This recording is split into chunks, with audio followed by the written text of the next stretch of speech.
بسم اللہ الرحمن الرحیم۔ شیخ العرب والعجم عارف باللہ حضرت مولانا شاہ حکیم محمد اختر صاحب رحمۃ اللہ علیہ، یعنی میرے پیارے دادا جان رحمۃ اللہ علیہ کی کتاب محبوب الہی بننے کا طریقہ پڑھ کر سناتا ہوں۔ الحمد للہ وکفی وسلام علی عبادہ الذین اصطفی، اما بعد فاعوذ باللہ من الشیطان الرجیم، بسم اللہ الرحمن الرحیم۔ ان اللہ یحب التوابین ویحب المتطہرین، وقال رسول اللہ صلی اللہ علیہ وسلم اللہم اجعلنی من التوابین واجعلنی من المتطہرین۔ اس وقت قرآن پاک کی ایک آیت تلاوت کی گئی اور ایک حدیث پیش کی گئی جو وضو کے بعد سرور عالم صلی اللہ علیہ وسلم نے پڑھی ہے اور تعلیم فرمائی ہے۔ اللہ تعالیٰ کی محبوبیت کا ایک راستہ، اللہ تعالیٰ ارشاد فرماتے ہیں ان اللہ یحب التوابین، اللہ تعالیٰ توبہ کرنے والوں کو محبوب رکھتا ہے، ان سے محبت کرتا ہے اور آئندہ بھی محبت کرتا رہے گا۔ جب تک تم توبہ کی کیمیکل اور توبہ کے فعل کا اہتمام رکھو گے، جب تک تم دائرہ توبہ میں رہو گے، تب تک میرے دائرہ محبوبیت میں رہو گے، لیکن جو توبہ چھوڑ دے گا تو محبوبیت کے دائرے سے اس کا خروج ہو جائے گا۔ اس لیے ماضی میں جو غلطیاں کر چکے ان سے توبہ کر لو تو میرے محبوب ہو جاؤ گے، لیکن آئندہ کے لیے اگر شیطان وسوسہ ڈالے کہ تم پھر یہ خطا کرو گے کیونکہ تمہاری تو بہت پرانی عادت پڑی ہوئی ہے، تو آئندہ کے لیے بھی اللہ تعالی نے ہمیں امید دلا دی کہ ہم ایسا صیغہ نازل کر رہے ہیں، یعنی مضارع جس میں حال بھی ہے اور مستقبل بھی، لہذا تم گھبرانا مت کہ اگر آئندہ بھی تم سے خطا ہوگی تم معافی مانگو گے تو ہم تمہاری توبہ کو قبول کریں گے اور دائرہ محبوبیت سے تمہارا خروج نہیں ہونے دیں گے۔ ہم تمہاری خطاؤں کی معافی کے ذمہ دار اور کفیل ہیں کیونکہ توبہ کرنے والوں سے ہم محبت کرتے ہیں۔ یحب التوابین فرمایا، یرحم التوابین نہیں فرمایا، یغفر التوابین نہیں فرمایا، یرزق التوابین نہیں فرمایا۔ اللہ تعالیٰ کے جتنے صفاتی نام ہیں سب کو نظر انداز فرما کر صرف صفت محبت کا ارشاد ہوا کہ ہم تم سے محبت کرتے ہیں اور آئندہ بھی محبت کرتے رہیں گے۔ وجہ یہ ہے کہ محبت میں سب کچھ ہے، کسی نعمت کا اس سے خروج نہیں ہے، ہر نعمت اس میں شامل ہے، اس میں رحمت بھی شامل ہے، مغفرت بھی شامل ہے، رزاقیت بھی شامل ہے۔ جو آدمی پیارا ہو جاتا ہے تو ہر ایک اپنے پیارے کو سب کچھ دیتا ہے، پیارے کو پیاری چیز دیتا ہے، ہر غیر پیاری چیز سے بچاتا ہے۔ یحبو فرمایا کہ محبت میں سب نعمتیں شامل ہے کہ توبہ کی برکت سے ہم تم کو تمام نعمتوں سے نوازیں گے اور جو چیز نقصان دہ ہیں یا زوال نعمت کے اسباب ہیں ان سے تمہاری حفاظت کریں گے، پیاروں کو پیاری چیزیں دیں گے اور غیر پیاری سے بچا لیں گے۔ لیکن توبہ کب قبول ہے؟ قبول توبہ کی 4 شرائط ہے۔ قبول توبہ کی شرائط نمبر 1 ان یقلع عن المعصیہ، توبہ کی قبولیت کے لیے پہلی شرط یہ ہے کہ اس گناہ سے ہٹ جاؤ۔ یہ نہیں کہ توبہ کر رہے ہیں اور دیکھے بھی جا رہے ہیں کہ صاحب کیا کروں، مجبور ہو جاتا ہوں، موہنی شکل دل موہ لیتی ہے۔ خوب سمجھ لیں کہ ارتکاب گناہ کے ساتھ توبہ قبول نہیں، پہلے گناہ سے الگ ہو جاؤ پھر توبہ کرو، خواہ نفس کتنا ہی الگ نہ ہونا چاہے۔ جس طرح بکری بھوسی دیکھ کر اس پر گرتی ہے، جب تک کان پکڑ کر الگ نہ کرو، اسی طرح خود اپنا کان پکڑ کر الگ ہو جاؤ، نفس پر سوار رہو، نفس کی سواری مت بنو۔ ان یندم علی فعلھا، اس گناہ پر دل میں ندامت پیدا ہو جائے۔ اور ندامت کے کیا معنی ہیں؟ صاحب روح المعانی فرماتے ہیں الندامت ہی تعلم القلب، قلب میں الم اور دکھ پیدا ہو جائے کہ میں نے کیوں ایسی نالائقی کی، اور جس کو اپنی نالائقی اور کمینے پن کا احساس نہ ہو وہ ڈبل کمینہ ہے۔ ندامت نام ہے کہ دل دکھ جائے، دل میں غم آ جائے اور توبہ کر کے رونے بھی لگو تاکہ نفس میں جو حرام مزہ آیا ہے وہ نکل جائے۔ جیسے چور چوری کا مال تھانے میں جمع کر دے اور آئندہ کے لیے ضمانت دے کہ اب کبھی ایسی حرکت نہیں کروں گا تو سرکار اس کو معاف کر دیتی ہے۔ اشکبار آنکھوں سے استغفار کرنا گویا سرکار میں اپنا حرام مال جمع کرنا ہے، جو حرام لذت آئی تھی اس کو گویا واپس کر دیا، اللہ معاف فرما دیجئے۔ تیسری شرط ہے ان یعزم عزما جازما الا یعود الی مثلها ابدا، پکا ارادہ کرے کہ اب دوبارہ کبھی ایسی حرکت نہیں کروں گا۔ نمبر 4 فإن كانت المعصية تتعلق بآدمي فلها شرط رابع، وهو رد الظلامة إلى صاحبها أو تحصيل البراءة منه. اگر اس معصیت کا تعلق کسی آدمی سے ہے تو توبہ کی چوتھی شرط یہ ہے کہ اہل حق کو اس کا حق واپس کرے یا اس سے معاف کرائے. یہ نہیں کہ مسجد کے وضو خانے سے گھڑی اٹھا لی اور کہہ رہے ہیں کہ اللہ میاں معاف کر دو، آئندہ کبھی چوری نہیں کروں گا، لیکن یہ سوئٹزرلینڈ کی گھڑی ہے، سٹیزن ہے، یہ مجھے بہت اچھی معلوم ہوتی ہے، اس کو واپس نہیں کروں گا. اس بار معاف کر دو تو ہرگز معافی نہیں ہوگی، مال واپس کرو. توبہ کی 4 شرطیں ہیں، 3 شرطیں اللہ کے حقوق ہے اور چوتھی شرط بندوں کا حق ہے. ان شرطوں کے ساتھ توبہ کرنے سے آپ اللہ کے محبوب ہو جائیں گے. خوف شکست سے توبہ، عزم شکست سے توبہ کا فرق. لیکن جب پکا ارادہ کر لو گے کہ اب یہ گناہ نہیں کروں گا تو شیطان ایک وسوسہ ڈالے گا کہ تم تو بار بار ایسی توبہ توڑ چکے ہو.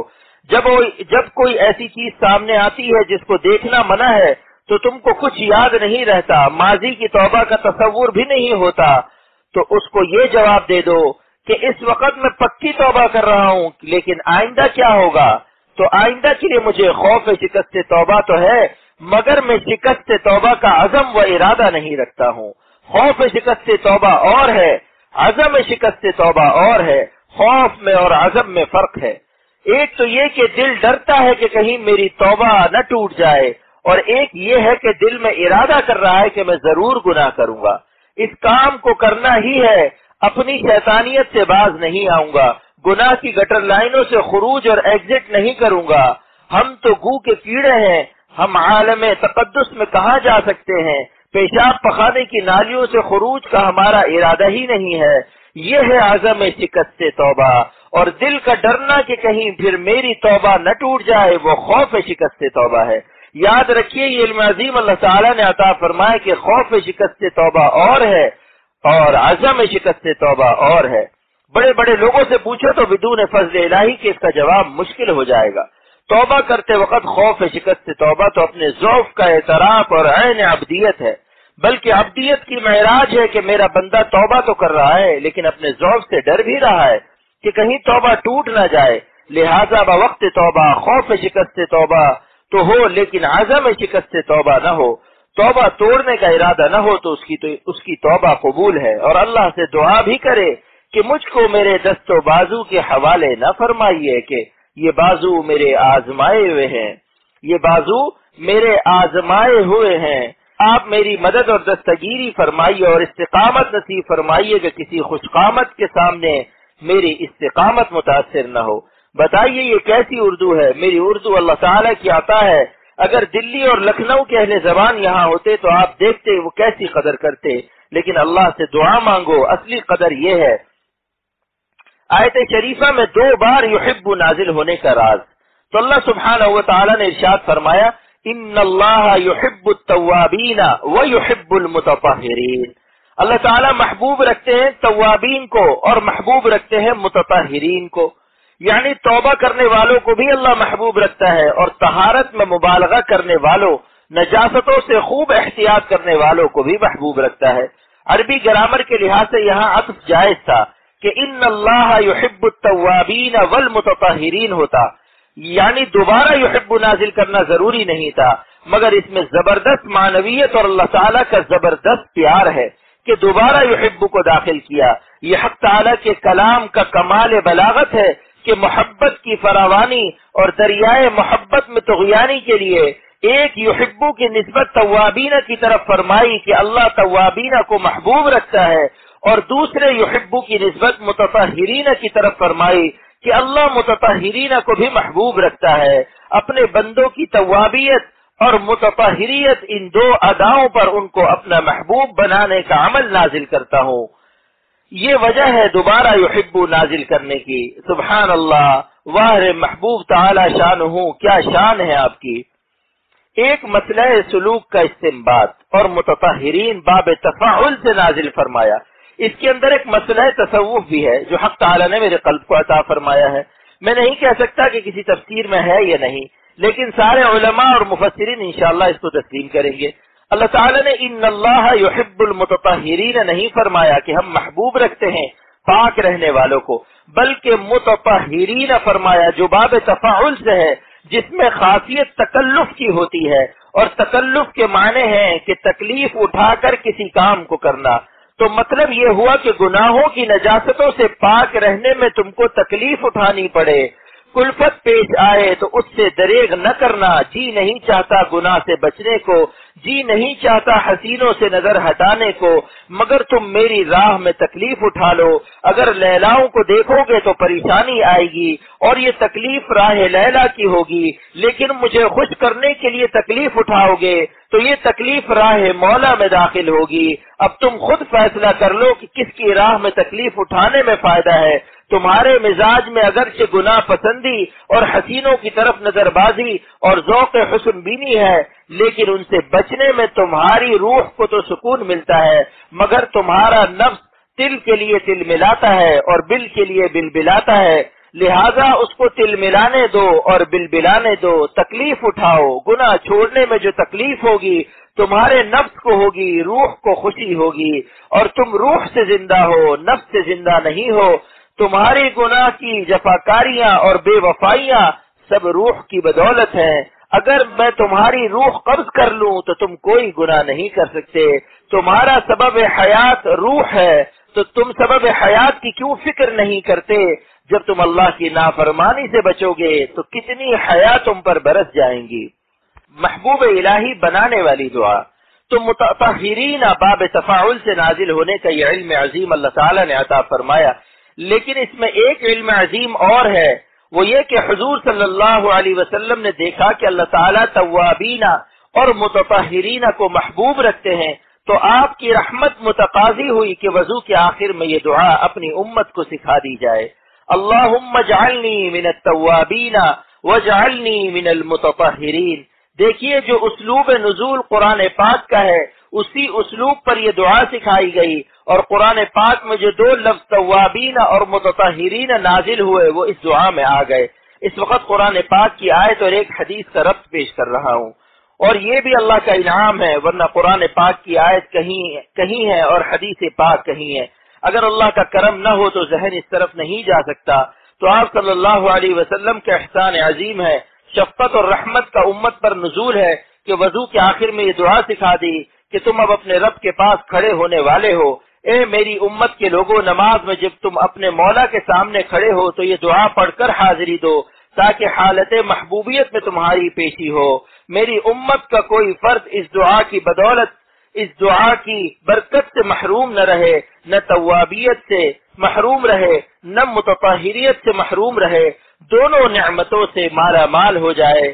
اللہ تعالی ہمارے پیارے نبی صلی اللہ علیہ وسلم پر کائنات کے ہر ذرے کی تعداد میں کروڑہا رحمتیں نازل فرمائے کہ اس رحمت للعالمین صلی اللہ علیہ وسلم نے ہمارے اوپر مہربانی کا کوئی دقیقہ نہیں چھوڑا کہ تم یہ دعا مانگتے رہو کہ اللہ مجھے توابین میں داخل فرما اور متطہرین میں سے بنا لے، یعنی ایسی توفیق دے دے کہ ہم آپ کی راہ کا غم اٹھا لیں، غم لیلا کو طلاق دے دیں اور غم مولا کو سر آنکھوں پر رکھے، کیونکہ غم لیلا کا آخری انجام پیشاب اور پخانے کی نالیوں سے مرور اور عبور ہے، اور غم مولا کا انعام انوارات الہیہ اور تجلیات الہیہ کا سرور ہے. اب خود فیصلہ کرو کہ تم اپنی روح کو تجلیات میں لے جانا چاہتے ہو یا گٹر لائنوں میں. اللہم اجعلنی من التوابین واجعلنی من المتطہرین کی یہ دعا تعلیم فرما کر امت کو آداب بندگی سکھا کر اس روحانی بیوٹی پارلر میں سجا کر امام الانبیاء صلی اللہ علیہ وسلم نے اپنی امت کو شان محبوبیت کے ساتھ حق تعالی کے سامنے پیش ہونے کا نسخہ بتا دیا اور اللہ کے پیار کے قابل بنایا کہ جب تم اللہ کے سامنے کھڑے ہو تو محبوب بن کر کھڑے ہو، محبوب بن کر حاضر ہو، غیر محبوب نہ بنو، تاکہ حق تعالی کی محبت کی نظر، پیار کی نظر، رحمت کی نظر تم پر پڑے. تو متطہرین کے کیا معنی ہوئے؟ تطہر باب تفاعل سے ہے. اگر تم کو اپنے کو پاک رکھنے میں تکلیف بھی اٹھانی پڑے تو تکلیف اٹھانے میں پیچھے نہ رہنا، تکلیف الفت سے اٹھاؤ. جو اللہ کے راستے میں کلفت اٹھاتا ہے تو یہ دلیل ہے کہ اس کو اللہ تعالیٰ سے الفت ہے، اور الفت کی برکت سے کلفت محسوس بھی نہیں ہوتی. پھر اس کا روزہ نماز بہت مزیدار ہو جاتا ہے، اس کو عبادت مزیدار معلوم ہوتی ہے. قرآن اور حدیث کے رب سے ایک علم عظیم. تو سرور عالم صلی اللہ علیہ وسلم نے اپنے امتی کو مولا کے سامنے محبوب بنا کر پیش کر دیا تاکہ اس حالت میں ہم اللہ کے سامنے ہوں تو اللہ کا پیار نصیب ہو. اللہم اجعلنی من التوابین واجعلنی من المتطہرین کی دعا میں محبوبیت کی کوئی دعا نہیں ہے، لیکن یہ دعا ایسی ہے کہ جس کا رب قرآن پاک کی آیت ان اللہ یحب التوابین ویحب المتطہرین سے ہو رہا ہے کہ تواب اور متطہر اللہ کا محبوب ہو جائے گا، لیکن متطہرین باب تفاعل سے فرمایا تاکہ اپنے کو گناہوں سے بچانے میں، پاک رکھنے میں جو زخم حسرت لگے، ہمارے اس زخم حسرت کو اللہ تعالی نے اور سرور عالم صلی اللہ علیہ وسلم نے آسان فرما دیا. کیونکہ انسان کو جب انعام کا پتہ چل جاتا ہے تو مزدوری صرف آسان نہیں مزیدار ہو جاتی ہے.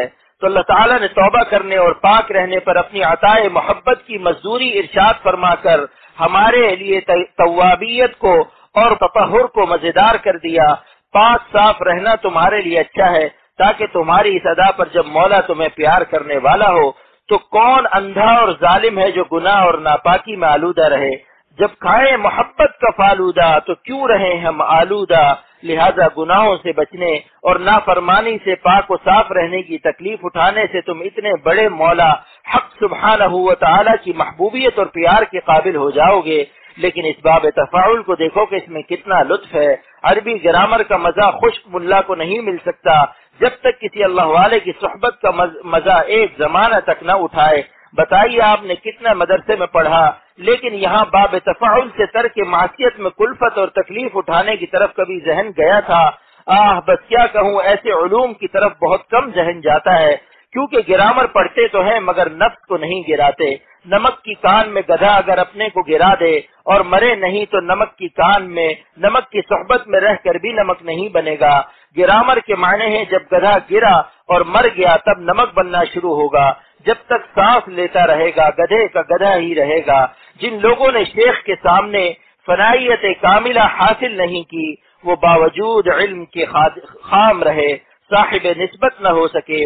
لہذا اپنی شخصیت کو مٹاؤ، فنا فی الشیخ ہو جاؤ، پھر دیکھو کیا ملتا ہے.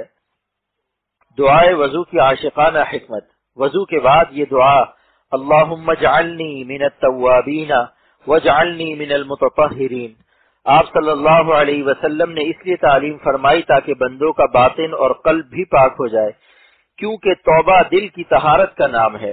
بس وضو سے ہاتھ پیر دھونا ہمارے اختیار میں تھا، لیکن دل تک ہمارا ہاتھ نہیں پہنچ سکتا، دل کو دھونا ہمارے اختیار میں نہیں. تو جہاں بندے کا اختیار نہ ہو وہاں دعا کرنا عبدیت ہے کہ مانگ لو، اے خدا وضو کر لیا، ہاتھ پیر دھو لیے، یعنی جسم کے اعضاء دھو لیے، لیکن میرا ہاتھ میرے دل تک نہیں پہنچ سکتا، آپ اپنے کرم سے میرا دل بھی دھو دیجئے. کیونکہ دل اگر پاک نہیں ہے تو ظاہری پاکی کا اعتبار نہیں ہے. علامہ آلوسی رحمۃ اللہ علیہ تفسیر روح المعانی میں فرماتے ہیں فَإِنَّ حَقِيقَةَ الطَّهَارَةِ طَهَارَةُ الْأَسْرَارِ مِن دَنَسِ الْأَغْيَارِ. اصل طہارت یہ ہے کہ دل غیر اللہ سے پاک ہو جائے، جس کا گھر ہے وہی رہے. جب دل پاک ہوتا ہے تو اللہ پاک ہے، وہ پاک دل میں آتا ہے، یعنی تجلی خاص سے متجلی ہوتا ہے. ورنہ جسم کی پاکی تو ہندو بھی کر سکتا ہے.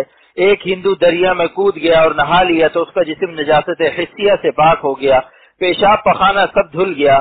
لیکن اللہ تعالیٰ نے مومن کو ایک امتیازی شان عطا فرمائی ہے جو کسی کافر کو نصیب نہیں. دشمنوں اور دوستوں میں کچھ فرق تو ہونا چاہیے. دوستوں کو امتیازی دی جاتی ہے، امتیازی نعمت دی جاتی ہے. اس لیے طہارت الاسرار یعنی باطن کی پاکی، غیر اللہ سے قلب کی پاکی مومن کی شان ہے. لہذا حضور صلی اللہ علیہ وسلم نے ایمان والوں کے لیے وضو کے بعد دعا سکھائی کہ اب تمہیں اپنے مولا کے سامنے پیش ہونا ہے.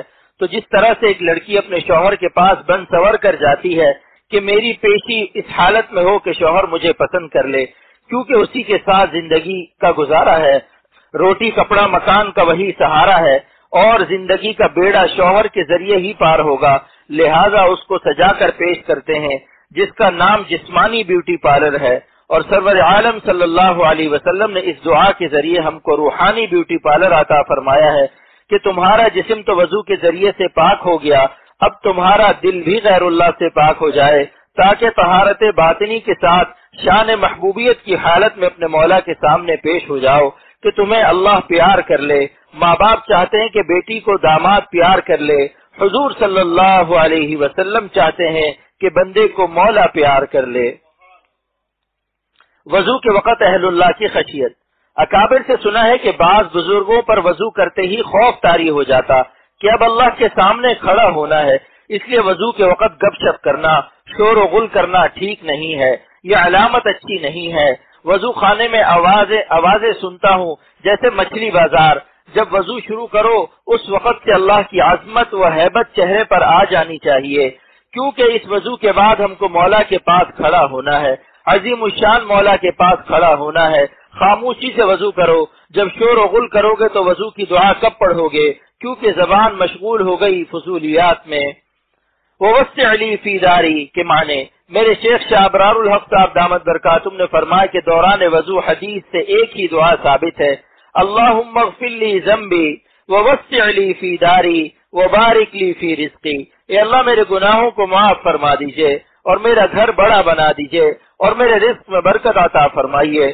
ووسع لی فی داری یعنی جب گھر کے وسیع بنانے کے دو معنی ہیں، ایک تو یہ کہ ظاہری طور پر بڑا گھر ہو جائے اور دوسرا یہ کہ ہمارے گناہوں کو معاف فرما دیجئے کہ گناہوں سے ہمارے دل میں اندھیرا ہے جس کی وجہ سے سارا عالم ذاقت علیہم الارض بما رحبت کا مزاق ہے.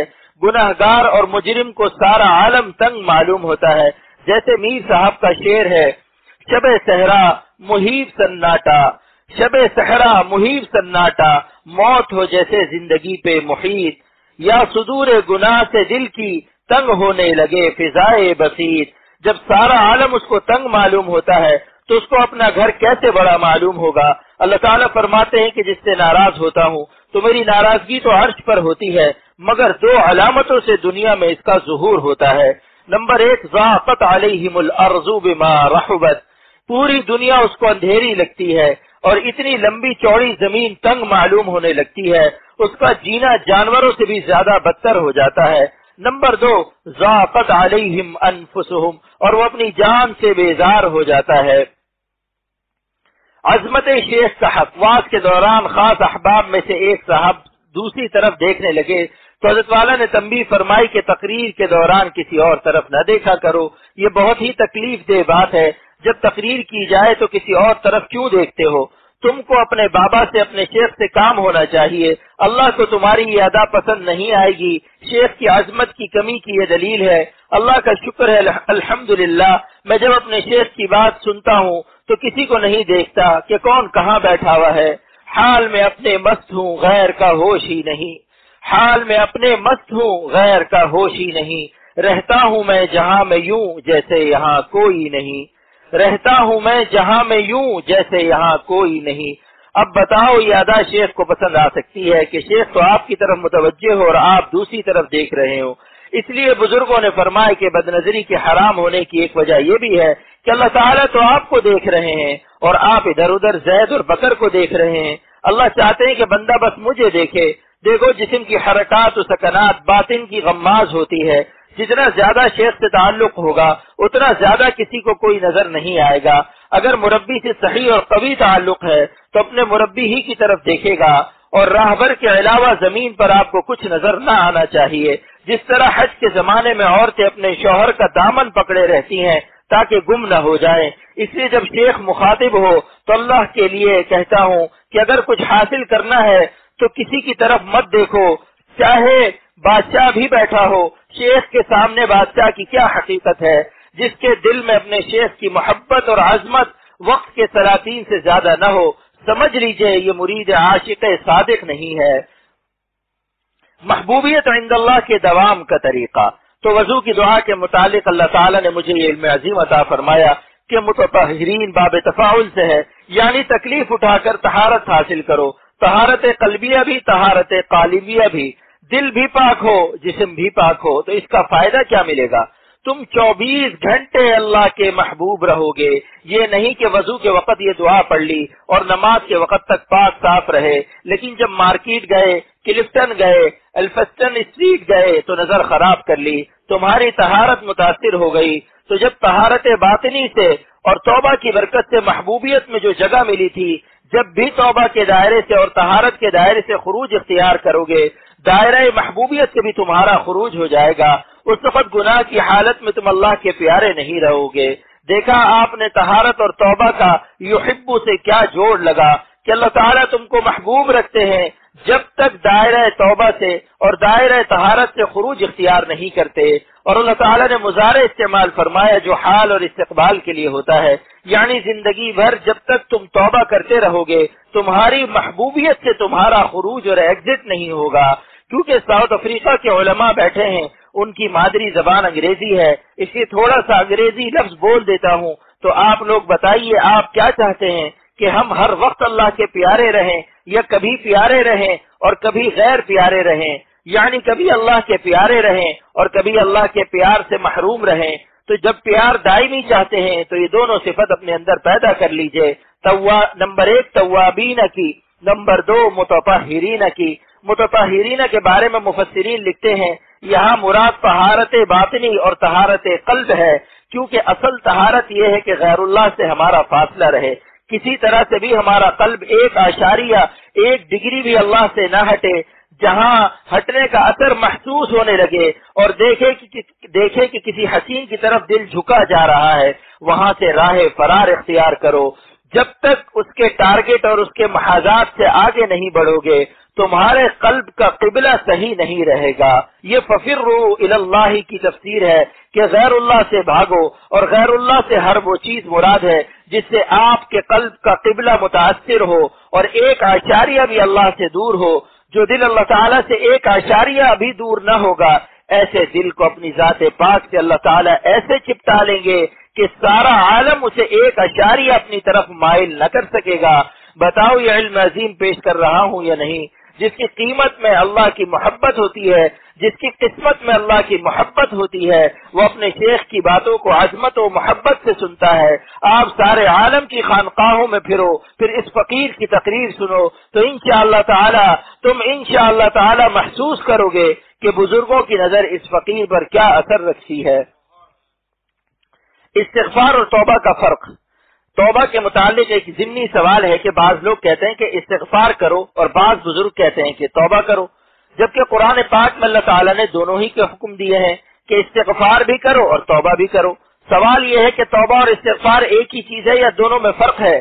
بتائیے کیسا سوال ہے. عام مسلمان اور عام امتی اس کو ایک ہی سمجھتا ہے، لیکن یہ ایک نہیں ہے، دونوں الگ الگ چیزیں ہیں. میں انشاءاللہ کوئی چیز بلا دلیل نہیں پیش کروں گا. اس فقیر پر اللہ پاک کا کرم ہے، میرے اوپر اللہ کے کرم کا آفتاب ہے. اللہ تعالیٰ فرماتے ہیں استغفروا ربکم، اپنے رب سے استغفار کرو، مغفرت مانگو، ثم توبوا الیہ، پھر توبہ بھی کرو. اگر توبہ و استغفار ایک ہی چیز ہے تو عطف کیوں داخل ہوا؟ کیونکہ عطف کا داخل ہونا معطوف الیہ اور معطوف میں مغایرت کی دلیل ہے. اگر یہ ایک ہی چیز ہوتی تو عطف داخل ہی نہ ہوتا. علامہ آلوسی روح المعانی میں فرماتے ہیں کہ یہاں حرف عطف ثم کا نازل ہونا دلیل ہے کہ استغفار الگ چیز ہے اور توبہ الگ چیز ہے، کیونکہ عطف کا قاعدہ کلیہ ہے کہ معطوف علیہ اور معطوف میں مغایرت لازم ہے. جیسے ایک آدمی کہے کہ روٹی اور سالن لاؤ، وہ خالی روٹی لاتا ہے، آپ نے پوچھا کہ سالن کیوں نہیں لائے تو کہتا ہے کہ روٹی اور سالن ایک ہی چیزیں ہیں. تو آپ کہیں گے کہ اگر ایک چیز تھی تو روٹی کے بعد اور کیوں لگایا؟ یہ حرف عطف مغایرت کو لازم کر رہا ہے. معلوم ہوا کہ روٹی اور سالن الگ الگ چیز ہیں. لیجیے اردو ابھی عربی نحو کا قاعدہ لگا دیا. اسی طرح استغفار اور توبہ ایک چیز نہیں ہے. تو استغفار اور توبہ میں کیا فرق ہے؟ استغفار کہتے ہیں جن گناہوں کی وجہ سے ہم اللہ سے دور ہو گئے، خدا کے قرب سے محروم ہو گئے، ہماری حضوری دوری میں تبدیل ہو گئی، منزل قرب سے منزل غضب میں جا پڑے، تو اس دوری کے غم اور عذاب کی وجہ سے ندامت کے ساتھ اپنی نالائقی سے معافی چاہتا ہے. یہ استغفار کا مفہوم ہے کہ گناہ کر کے ہم اپنے اللہ سے کیوں دور ہوئے، نہ ہم گناہ کرتے نہ قرب سے محروم ہوتے. معلوم ہوا ماضی کے گناہوں پر ندامت سے معافی مانگنے کا نام استغفار ہے. اور توبہ کیا ہے؟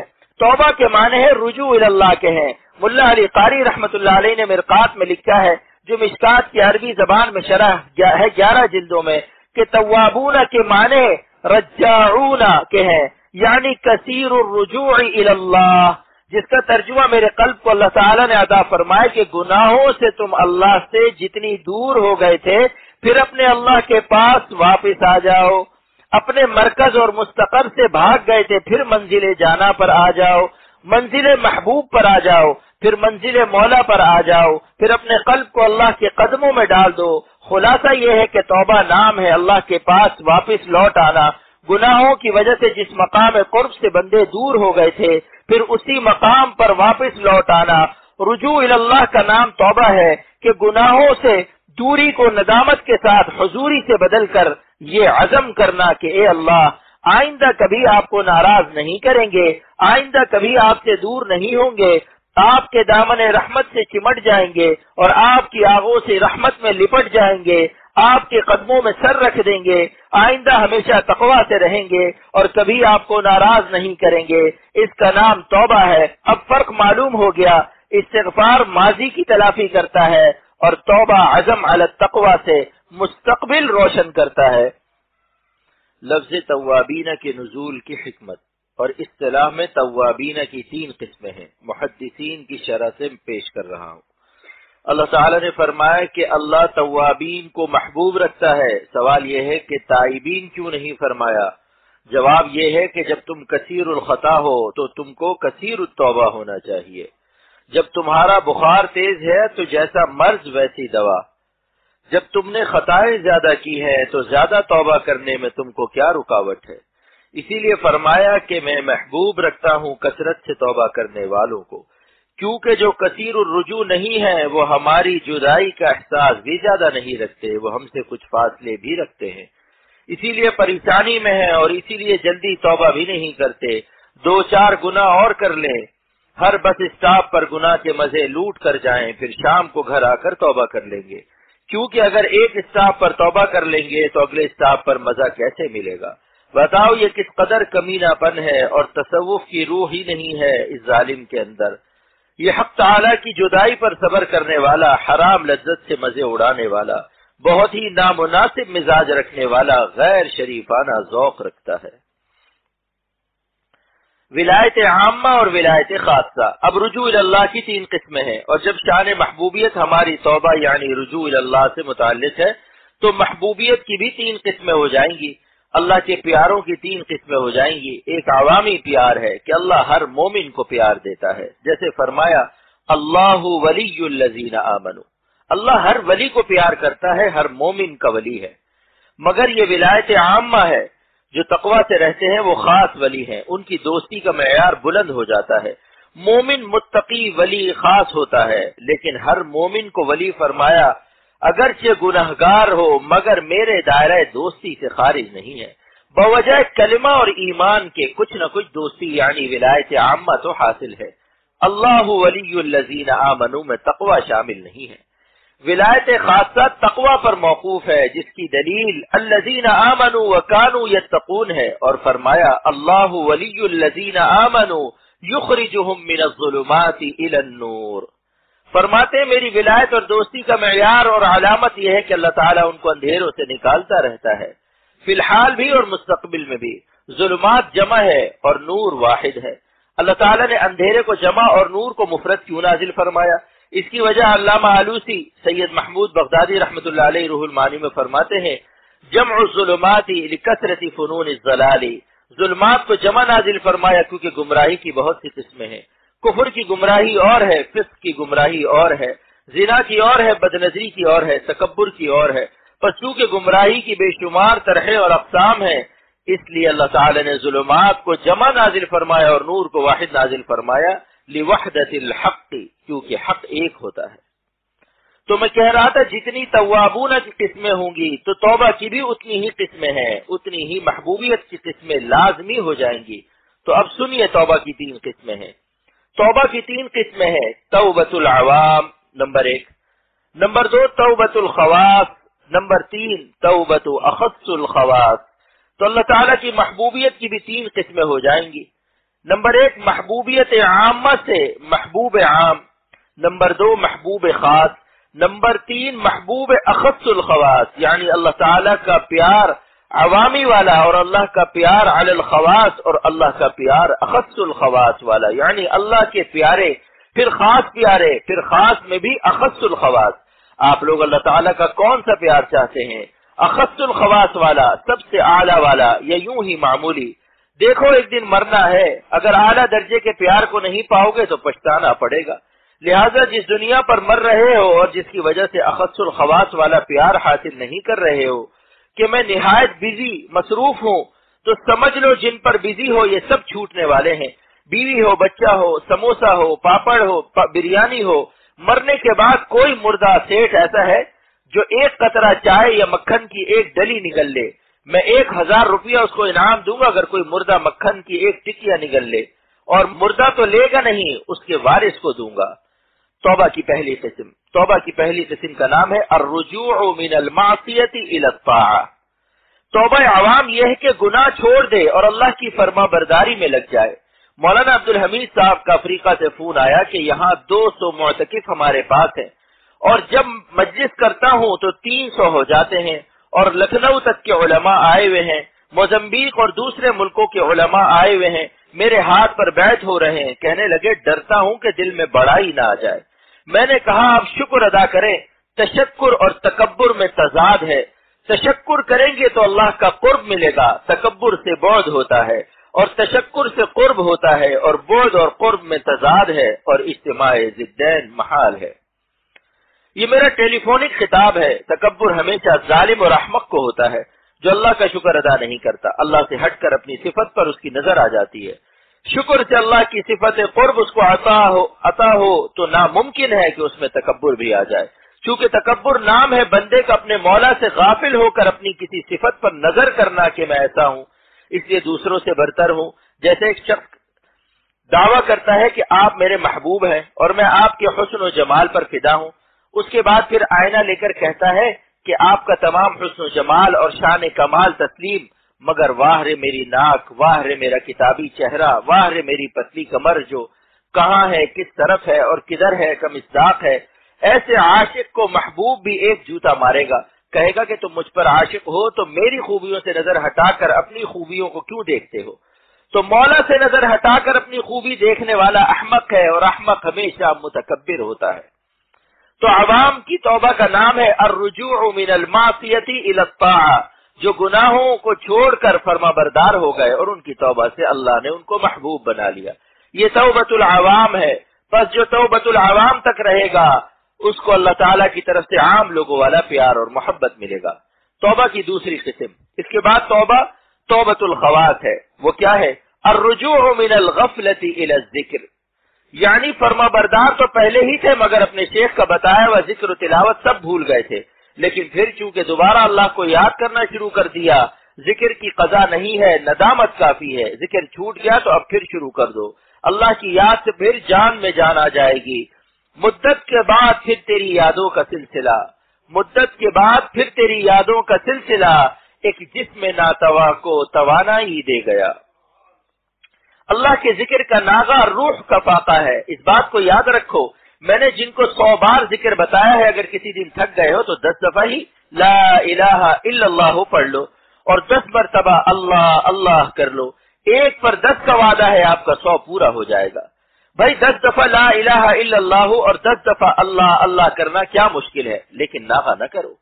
آپ سفر پر جاتے ہیں، جب کھانا نہیں کھاتے یا کھانا نہیں ملتا تو آپ 1 پیالی چائے اور بسکٹ لیتے ہیں، یہ نہیں کہ کمزوری نہ ہو، تو یہاں 1 پیالی چائے 1 بسکٹ آپ کو کمزوری سے بچانے کے لیے کافی ہے۔ اس لیے 10 دفعہ اللہ کا نام لے لو تاکہ روحانی کمزوری نہ آئے۔ بس 10 دفعہ لا الہ الا اللہ پڑھ کر سو جاؤ۔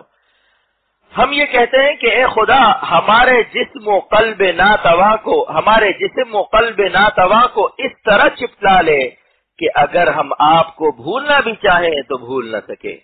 بھلاتا ہوں پھر بھی وہ یاد آ رہے ہیں، بھلاتا ہوں پھر بھی وہ یاد آ رہے ہیں۔ بزرگوں نے لکھا ہے جو تعلق مچھلی کو پانی سے ہے وہی اللہ تعالیٰ کے عاشقوں کو اللہ سے ہے۔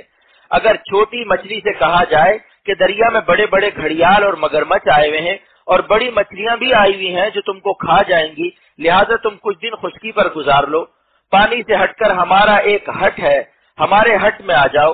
تو مچھلی کہے گی اگر ہم پانی سے ہٹ جائیں گے تو آپ کے ہٹ کو کیا کریں گے، ہم تو زندگی ہی سے ہٹ جائیں گے۔ اگر مچھلی سے کوئی کہے کہ پانی کے ساتھ گستاخی نہ کرو، یہاں لیٹرین نہ بناؤ اور زیادہ ٹھنڈ میں مت پھرو، کہیں تم کو کھانسی نزلہ نہ ہو جائے، تو مچھلی کہے گی اے انٹرنیشنل بے وقوف، تم نے اپنی زندگی میں کبھی مچھلی کو کھانستے دیکھا ہے؟ اور اپنے باپ داداؤں سے بھی پوچھ لو کہ کسی مچھلی کو کبھی کھانسی آئی ہے، کبھی شربت نزلہ زکام پلایا ہے اس کو؟ اب رہ گیا بڑی مچھلیاں، چھوٹی کو نگل جائیں گی تو چاہے کچھ ہو، باہر تو موت یقینی ہے اور یہاں موت یقینی نہیں ہے، ممکن ہے نہ نکلیں، لیکن پانی کے باہر یقینی موت دیکھ کر ہم پانی سے نہیں نکلیں گے۔ اسی طرح اللہ کا دریائے قرب مومن کی حیات ہے، اور دریائے قرب سے باہر گناہ میں یقینی موت ہے۔ اس لیے گناہ سے بچنے میں ساری زندگی بے کیف و پریشان رہنا، یہ پریشانی ہماری حیات کا سبب ہے اور اللہ کی رحمت کے نزول کا سبب ہے، اور گناہ کرنے سے سکون اور لذت یہ اللہ کی لعنت کا ذریعہ ہے، لہذا ہم گناہ کی لعنت نہیں لیں گے۔ نہ دیکھیں گے انہیں ہرگز نہ دیکھیں گے کہ جن کو دیکھنے سے رب میرا ناراض ہوتا ہے۔ گجراتی کے پاس گجراتی شیطان ہوتا ہے اور عرب کے پاس عرب شیطان، جس ملک کا انسان ہوتا ہے اسی ملک کا شیطان بھی ہوتا ہے، لہذا گجراتی سے کہتا ہے کہ دیکھو تمہارے اسٹور میں وہ لڑکی ہے، تم کو بہت مزہ آئے گا، ایک نظر دیکھ لو اللہ نے کیا ڈیزائن بنایا ہے۔ ایک صاحب نے لکھا میں حسینوں کو دیکھ کر اللہ کی معرفت حاصل کرتا ہوں کہ واہ رے اللہ کیا شان ہے آپ کی، لہذا دنیا کے جتنے حسین ہیں یہ سب آئینہ جمال خداوندی ہیں، ان کے آئینے میں میں اللہ کا جمال دیکھتا ہوں۔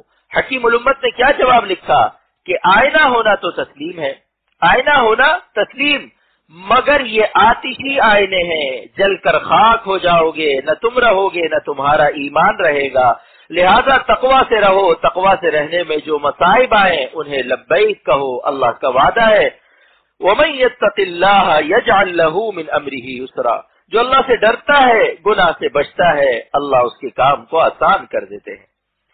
اہل اللہ کے کاموں میں آسانی کا راز، اب جو بات کہنا چاہتا ہوں شاید ہی کسی تفسیر میں پاؤ گے کہ اللہ تعالیٰ اپنے عاشقوں اور دوستوں کے مشکل کام کو کیوں آسان کر دیتے ہیں، اس کا کیا راز ہے؟ تو ذرا سنیے، ایک دوست ہمارے پاس یا آپ کے پاس روزانہ آتا ہے، تھوڑی دیر بیٹھتا ہے، 6 مہینے تک آیا پھر آنا بند کر دیا، تو آپ اپنا آدمی بھیجتے ہیں کہ دیکھو کیا بات ہے، نہ معلوم کس مشکل میں مبتلا ہو گیا، تو اس کا آنا آپ کو پیارا اور محبوب تھا، معلوم ہوا کہ وہ کسی مقدمے میں پھنس گیا ہے، تو اگر آپ مالدار ہیں تو فوراً کہیں گے مقدمہ لڑو، وکیل کا خرچہ ہم دیں گے، جو کچھ آپ کے اختیار میں ہوگا آپ اس کو نجات دلائیں گے اور کہیں گے کہ تم آیا کرو، تمہارا مشکل کام ہم انشاءاللہ آسان کر دیں گے، تمہارے نہ آنے سے مجھے دکھ ہوتا ہے۔ اسی طرح جب بندہ روزانہ اللہ کو یاد کرتا ہے لیکن پھر کسی مشکل میں پھنس جاتا ہے اور ذکر کا ناغہ کر دیتا ہے تو اللہ تعالیٰ کی رحمت اس کو تلاش کرتی ہے اور اس کے مشکل کاموں کو آسان کر دیتی ہے۔ پیاسے اگر پانی کو ڈھونڈتے ہیں تو پانی بھی اپنے پیاسوں کو تلاش کرتا ہے۔ ہم تنہا نہیں ہیں، اللہ تعالیٰ ہمیں پیار کرتے ہیں، تبھی تو ہم ان کو پیار کرتے ہیں۔ یحبہم کی تقدیم کی وجہ، محبت دونوں جانب سے ہے، لیکن یحبہم پہلے ہے، یحبونہ بعد میں ہے۔ تنہا بندہ اللہ سے پیار نہیں کرتا، پہلے اللہ اپنے بندے سے پیار کرتے ہیں۔ یحبہم ویحبونہ، اس کی دلیل ہے، اور اپنی محبت کو مقدم کر کے بتا دیا کہ اے صحابہ تم جو محبت کرتے کرتے اپنی جانیں دے رہے ہو، مجھ پر قربان ہو رہے ہو، قبر میں اتر رہے ہو، یہ کوئی تمہارا کمال نہیں ہے بلکہ یہ میری محبت کا فیضان ہے۔ یہاں تفسیر روح المعانی کا جملہ نقل کرتا ہوں کہ یحبہم کو کیوں مقدم فرمایا، اللہ اپنی محبت کو پہلے کیوں بیان کر رہے ہیں، صحابہ کی محبت کو بعد میں بیان کر رہے ہیں، اس کی کیا وجہ ہے؟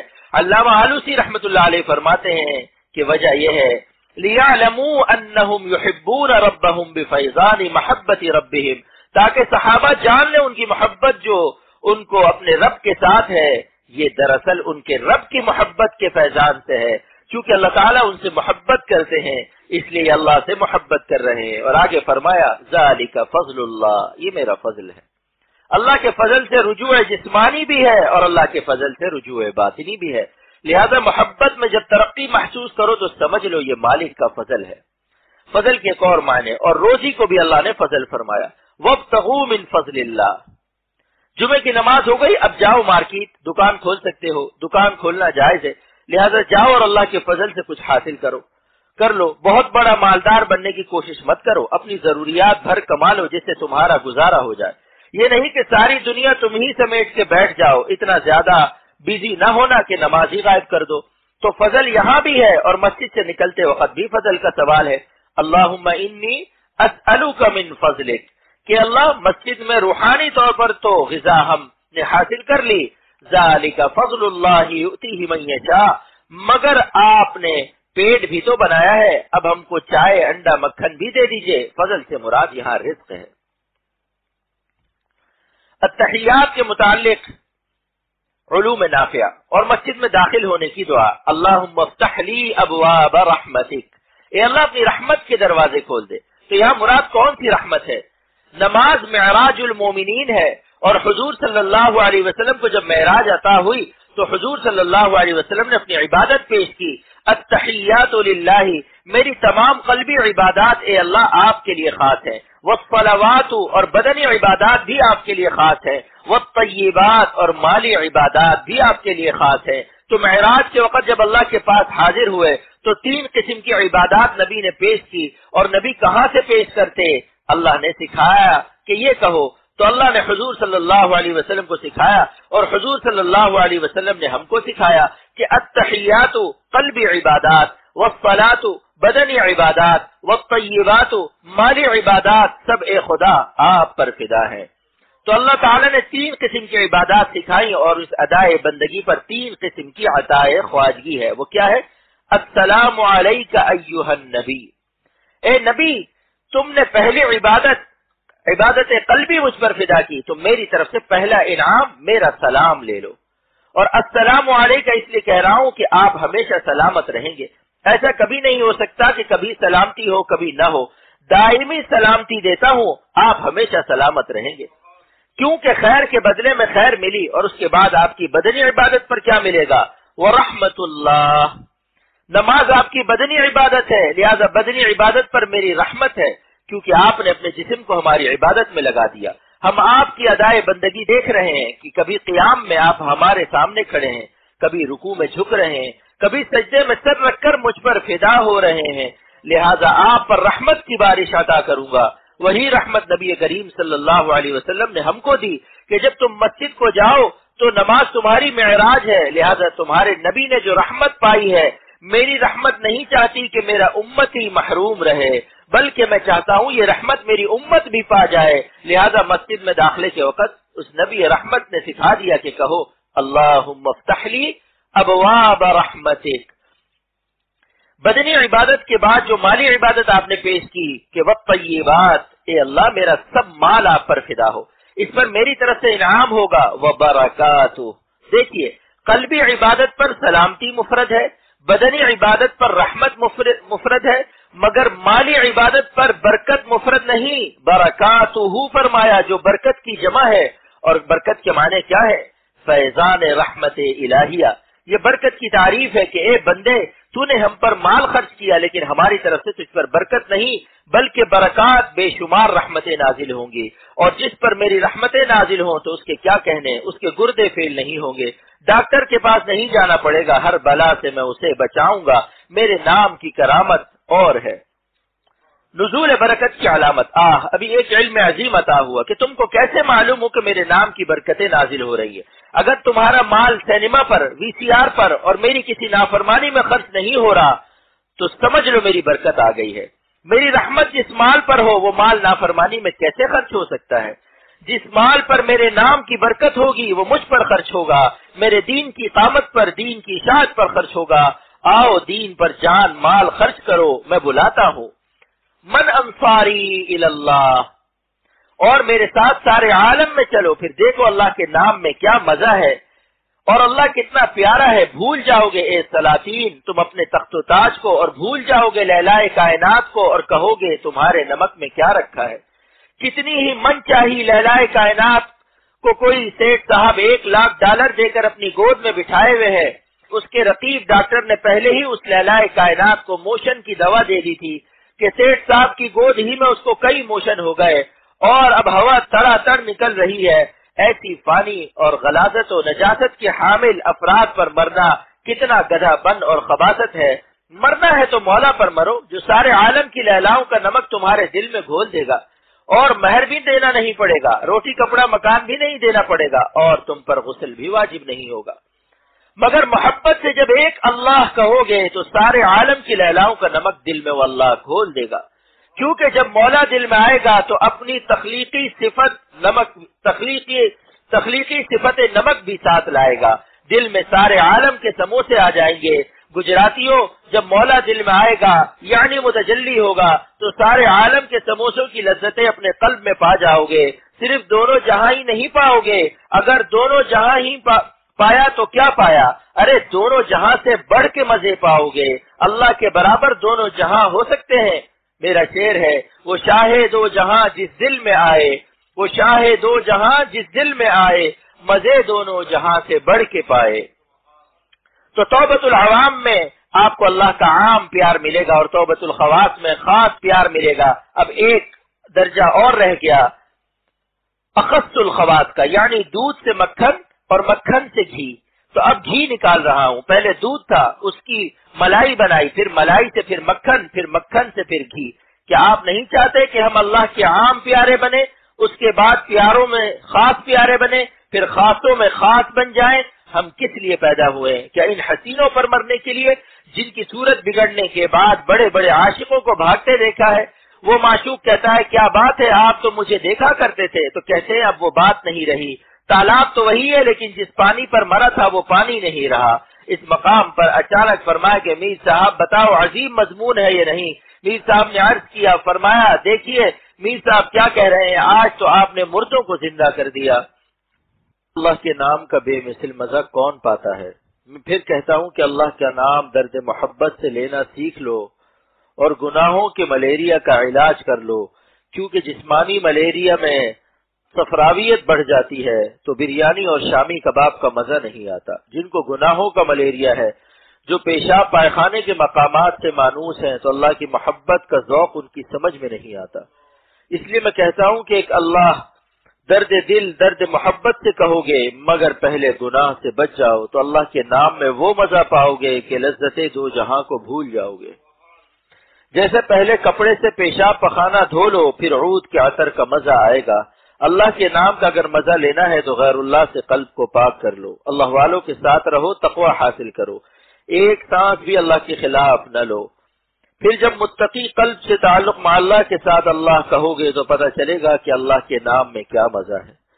مولانا رومی فرماتے ہیں کہ جب میں اللہ کہتا ہوں تو جیسے میری روح میں کوئی شکر گھول دیتا ہے، اور فرماتے ہیں میرے بال بال میں شہد کا دریا بہ جاتا ہے. جو اللہ حوروں کو حسن دے سکتا ہے، لیلاؤں کو نمک دے سکتا ہے، سموسہ پاپڑ میں لذت دے سکتا ہے، وہ اللہ جب دل میں متجلی ہوتا ہے تو دونوں جہاں کی لذت کا کیپسول دل میں آتا ہے. کیپسول میں دو حصہ ہوتا ہے، ایک نیچے اور دوسرا اوپر. نیچے دنیا ہے، اوپر آخرت ہے. تو جب اللہ دل میں آئے گا تو دونوں جہاں کی لذتوں سے بڑھ کر مزہ دل پائے گا. کیونکہ خالق و مخلوق برابر نہیں ہو سکتے، خالق جنت اور جنت کا مزہ برابر نہیں ہو سکتا. تو میں آپ کو دونوں جہاں کی لذتوں سے بڑھ کر لذت کی طرف دعوت دے رہا ہوں. میں نے آپ سے نہیں کہا کہ آدھی رات کو جا کر قبرستان میں چلہ کھینچو، دریا میں اترو. ہم تو آپ سے یہ کہتے ہیں دونوں جہاں کی لذتوں سے بڑھ کر مزہ لینے کے لیے آ جاؤ. عشق خدا کے مدرسے میں داخلہ لے لو. بس اللہ سے محبت ہو جائے. جب اللہ پیارا ہوگا تو ان کا ہر حکم خود ہی مانو گے. پھر نماز روزہ کے لیے کہنا نہیں پڑے گا. اللہ اتنا پیارا ہے کہ جب وہ دل میں آئے گا اور دل اللہ پر فدا ہوگا تو جسم ظالم کیوں نہ فدا ہوگا. جسم تابع ہے دل کے، جب دل اللہ پر فدا ہو گیا تو نماز بھی پڑھیں گے، روزہ بھی رکھیں گے، اللہ کو ناراض نہیں کریں گے، جان بھی دے دیں گے، شہادت بھی قبول کر لیں گے. توبہ کی تیسری قسم آخر میں سب سے پیارا درجہ اخص الخواص کا ہے. جن کو اولیاء صدیقین کہتے ہیں تو اخص الخواص کی توبہ کیا ہے؟ الرجوع من الغیبت الى الحضور. الرجوع من الغیبت الى الحضور، جو ایک لمحہ اپنے دل کو اللہ سے غائب نہ ہونے دے. ہر وقت قلب کو اللہ کے سامنے رکھے، جب ادھر ادھر ہو فوراً ٹھیک کر لے۔ ان کا رجوع گناہ سے نہیں ہوتا، گناہ سے تو عموماً محفوظ کر دیے جاتے ہیں، بس کبھی دل پر کچھ غبار سا، کچھ حجاب سا آ گیا، اس غبار کو ہٹا کر وہ دل کو اللہ تعالیٰ کی محاذات میں لے آتے ہیں۔ توبہ کے معنی ہے رجوع کرنا۔ رجوع کے لفظ کا اطلاق ہوتا ہے جب کوئی اپنے گھر سے باہر نکل جائے پھر لوٹ آئے، تو اللہ کے قرب کی منزل سے دور ہونا لیکن پھر نادم ہو کر منزل قرب پر واپس لوٹ آنا، اس کا نام رجوع اللہ ہے، توبہ ہے۔ معلوم ہوا کہ توبہ کی فرضیت اس بات کو ثابت کرتی ہے کہ کبھی کبھی اللہ کے قرب سے ہمارا خروج ہوگا، شیطان اور نفس کبھی ہم کو اللہ سے دور کر دیں گے، لہذا جلد لوٹ آؤ۔ اب اس لوٹنے کی 3 قسمیں ہیں جو ابھی بیان ہو گئی۔ اللہ کی طرف سے جیسا جس پر یحب کا ظہور ہوگا ویسے ہی اس کی توبہ ہوگی۔ عوام پر اللہ کی شان محبوبیت عام ہے، خاص پر خاص ہے، اخص الخواص پر اعلیٰ درجے کی محبوبیت اور پیار ہے، جس پر میں نے ایک شعر بھی کہا ہے، از لب نادیدہ صد بوسا رسید، از لب نادیدہ صد بوسا رسید، من چه گویم روح چه لذت چشید، من چه گویم روح چه لذت چشید۔ اللہ تعالیٰ کے عاشق اپنی نظر کو حسینوں سے بچا کر زخم حسرت کھاتے ہیں اور خون آرزو کرتے ہیں، اس مجاہدے کی برکت سے ان کی جان اللہ کے پیار کی وہ لذت محسوس کرتی ہے جس کو بیان نہیں کیا جا سکتا، لیکن یہ وہی لوگ ہیں جو حوصلے میں ہجڑے اور مخنث نہیں ہوتے، اپنے بادشاہی سے شاہ بازی سیکھتے ہیں، اور بادشاہی کون ہے؟ شیخ ہے، اس سے شاہ بازی سیکھتے ہیں، حسینوں کے محاذات سے ہٹ جاتے ہیں۔ دیکھنا تو درکنار اس کے ٹارگٹ اور محاذات میں بھی نہیں رہتے، کیونکہ میگنیٹ ادھر بھی ہے، اس کے سامنے رہیں گے تو اندیشہ ہے کہ کھنچ جائیں گے۔ ایک میگنیٹ دوسرے کو کھینچتا ہے، لہٰذا فوراً اس کے ٹارگٹ اور محاذات سے آگے بڑھ جاؤ، ہٹ جاؤ۔ اٹھنی اور میگنیٹ کو سامنے کرو تو اٹھنی پھنستی جاتی ہے، اور اگر زیادہ نزدیک گیا تو میگنیٹ سے چپٹ جاتی ہے، لیکن اگر اس اٹھنی کو جلدی سے گزار دو تو میگنیٹ کے دائرہ کشش سے اس کا خروج ہو گیا، اب اس سے نقصان کم ہوگا۔ جب کوئی حسین سامنے آ جائے تو اللہ تعالیٰ نے سکھایا فَفِرُّوا إِلَى اللَّهِ، آہستہ مت چلو، اللہ کے پاس بھاگ کر جاؤ، مگر کتنا بھاگو؟ اتنا بھاگو کہ اللہ کو دل میں پا جاؤ، مولا کے پاس جا کر لپٹ جاؤ، سجدے میں پڑ جاؤ۔ اللہ ایسا پیارا ہے جو ان سے چپٹتا ہے، سارا عالم اسے لپٹاتا ہے۔ دیکھو اگر کوئی پانی میں کرنٹ چھوڑ دے تو اس پانی کو مت چھوؤ، کرنٹ لگ جائے گا، لیکن اللہ والوں سے مصافحہ کرنے سے مت ڈرو، ان پر اللہ کی معیت کی بجلی ہے، وہ کرنٹ ہے جو حیات عطا کرتا ہے، دنیا کا کرنٹ موت دیتا ہے۔ دنیاوی بجلی کا اگر کرنٹ لگ جائے تو موت آتی ہے، لیکن اللہ والوں پر جو جذب کی تجلی ہے ان سے مصافحہ کرنا، ان کے پاس بیٹھنا، ان کو دیکھنا انشاءاللہ ضرور جذب کے ذریعے ہو جائے گا۔ مولانا رومی رحمت اللہ علیہ فرماتے ہیں کہ سیب کی منڈی میں سیب مت خریدو، باغ میں چلے جاؤ۔ منڈی میں خراب سیب بھی ہوتے ہیں، لیکن باغ میں تازہ سیب ملیں گے، باغ میں سوتے بھی رہو گے تو سیب کی خوشبو ہی سے دماغ تازہ ہو جائے گا۔ یہ اللہ والے اللہ کی محبت کے باغ ہیں، اللہ والوں کے ہاں پڑے ہوئے سوتے بھی رہو تو اللہ والوں کا نور ہوا کے ذریعے تمہارے اندر جاتا رہے گا۔ اس لیے بڑے بڑے عبادت گزار اس مقام تک نہیں پہنچے جو اللہ والوں کی صحبت میں رہنے والوں کو مل گیا۔ حاجی امداد اللہ صاحب مہاجر مکی رحمت اللہ علیہ ہمارے دادا پیر فرماتے ہیں کہ مولانا رومی رحمت اللہ علیہ کو 100 برس کی تہجد سے وہ قرب نہ ملتا جو چند دن شمس تبریزی کے پاس بیٹھنے سے مل گیا۔ دوسرے کہ اب کوئی قیامت تک صحابی نہیں ہو سکتا، کیونکہ حضور صلی اللہ علیہ وسلم کی خدا دیدہ آنکھوں کی پیغمبرانہ نسبت سے آپ صلی اللہ علیہ وسلم اتنے بڑے ہائی پاور بلب تھے کہ اب قیامت تک کوئی ویسا بلب نہیں مل سکتا۔ جو شخص 1 کروڑ پاور کا بلب دیکھ لے اور بلب بھی ایسا کہ اس جیسا قیامت تک دوسرا بلب نہ پیدا ہو تو اس بلب کو دیکھنے والوں کے برابر بھی کوئی نہیں ہو سکتا، لہذا قیامت تک کوئی بڑے سے بڑا ولی کسی ادنا صحابی کے برابر بھی نہیں ہو سکتا۔ اب اللہ سے دعا کرو کہ اللہ تعالیٰ اپنے فضل و کرم سے ہم سب کو وہ درد دل عطا فرما دے جو آپ اخص الخواص کو دیتے ہیں، اور اختر اور ہم سب بہت اعلیٰ قسم کی ڈش مانگ رہے ہیں، تو اے خدا اخص الخواص اولیاء صدیقین کی جو آخری سرحد ہے ہم سب کو اور پورے عالم کو بلا استحقاق عطا فرما دے۔ ہماری دنیا بھی بنا دیجئے اور آخرت بھی بنا دیجئے، ہم دنیا بھی چاہتے ہیں اور آخرت بھی چاہتے ہیں، مگر آپ کی محبت سب پر غالب چاہتے ہیں۔ آپ کی محبت کے مقابلے میں دونوں جہاں ہمارے سامنے نہ رہیں، سب سے زیادہ اپنی محبت کو ہم پر غالب فرما دیجئے، اور جو نہیں مانگا بلا مانگے ہم بھک منگوں کو دونوں جہاں عطا فرما دیجئے، ہماری جھولیوں میں دونوں جہاں کی نعمتیں بھر دیجئے۔ وآخر دعوانا الحمد لله رب العالمين وصلى الله تعالى على خير خلقه محمد وآله وصحبه أجمعين برحمتك يا أرحم الراحمين.